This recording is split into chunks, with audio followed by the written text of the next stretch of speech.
29 30. Туура жана ыкчам аракет бир адамдын өмүрүн сактап калышы мүмкүн. Сууга чөккөн адамды көргөндө көпчүлүгүбүз жардам бергибиз келет. Бирок бир эле туура эмес аракет анын абалын оорлотуп жибериши мүмкүн.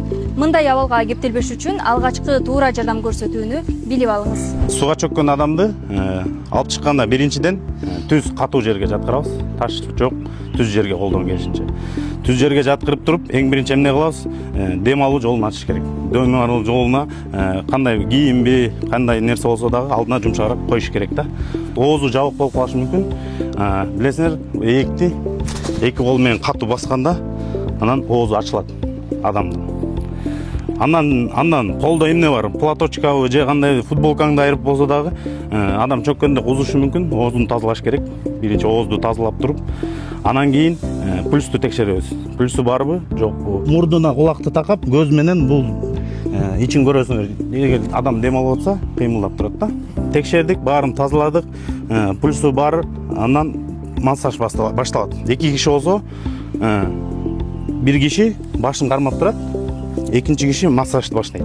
Баштаганда кандай болот? Колду түз кармайбыз. Могул жер менен, алакан менен, жумшак жер менен басыш керек. 30 жолу 28, 29, 30 деп туруп, мурунду жабабыз бир кол менен. Оозубуз менен чөккөн адамдын баардык оозун тегерейин жабып туруп, анан өпкөнүн 70% менен гана үйлөйбүз. Баардыгы менен үйлөйбүз. Эки жолу фу үйлөдүң, кайра кетти 30.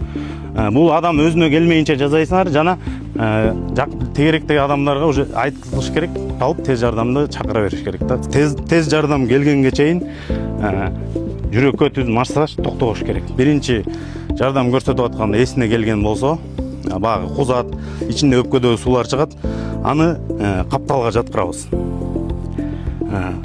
Капталга жатканда, адам чалкалап жатканда, капталга жатканда багы оозунан чыккан нерселерге какабайт. И суусу акырындан оозунан чыга берет өзүнө келгенде. И жанында постоянно жанында адам болуш керек да, таштап кетпеш керек. Кандайдыр бир кырсыкка күбө болсоңуз, дароо 112 номерине кабарлаңыз.